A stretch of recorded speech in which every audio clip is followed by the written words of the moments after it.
ध्रुव तारा राजा उत्तानपाद ब्रह्मा जी के पुत्र मनु के पुत्र थे। उनका विवाह एक बहुत ही सुंदर कन्या से हुआ था जिनका नाम सुनीति था। राजा अपनी पत्नी से बहुत प्रेम करते थे, लेकिन उन्हें कोई संतान नहीं थी।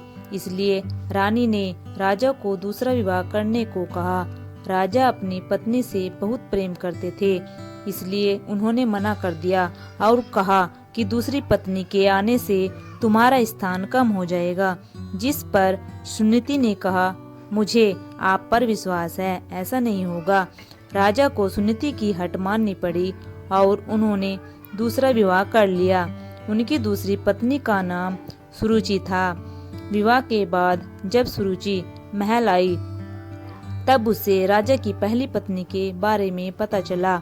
यह जानने के बाद सुरुचि ने उत्तानपाद से कहा, जब तक आपकी पहली पत्नी वन प्रस्थान नहीं करेगी वो महल में प्रवेश नहीं करेगी।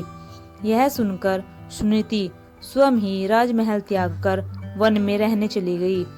कुछ समय बाद राजा शिकार के लिए वन में जाते हैं और घायल हो जाते हैं। यह बात जब सुनीति को पता चलती है तो वो राजा को अपनी कुटिया में लाकर उनका उपचार करती है। राजा कई दिनों तक अपनी पहली पत्नी के साथ रहते हैं। उस दौरान सुनीति गर्भवती हो जाती है और उन्हें पुत्र रत्न की प्राप्ति होती है, जिसका नाम ध्रुव रखा जाता है, जिसके बारे में राजा को ज्ञात नहीं रहता। कुछ दिनों बाद राजा अपने महल चले जाते हैं। वहाँ भी रानी सुरुचि को पुत्र रत्न की प्राप्ति होती है, जिसका नाम उत्तम रखा जाता है।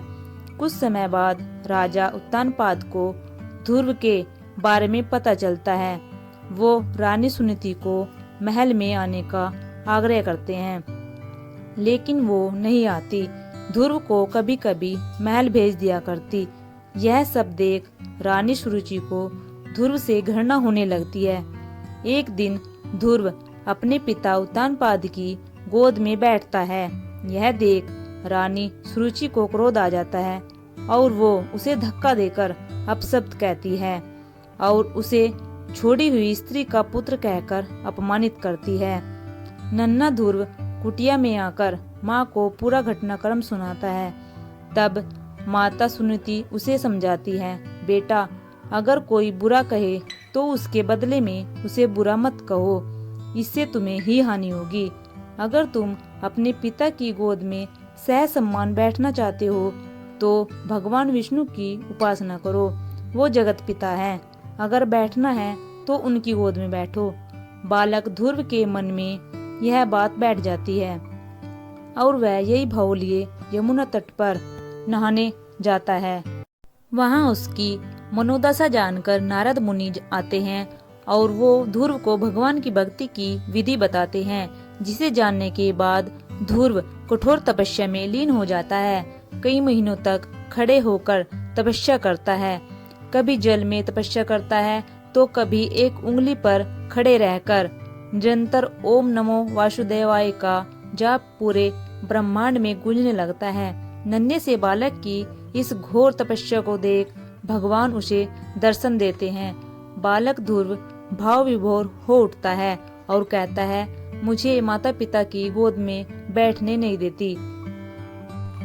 मेरी माँ कहती है कि आप इस सृष्टि के पिता हैं, अतः मुझे आपकी गोद में बैठना है। भगवान उसकी इच्छा पूरी करते हैं और उसे तारा बनने का आशीर्वाद देते हैं, जो कि सप्त ऋषियों से भी ज्यादा श्रेष्ठ होगा। उस दिन से आज तक आसमान में उत्तर दिशा की ओर ध्रुव तारा चमक रहा है। सो थैंक्स दोस्तों, ध्रुव तारे की कहानी आपको कैसी लगी कमेंट में जरूर बताइएगा और चैनल को सब्सक्राइब, लाइक, शेयर करना मत भूलिएगा।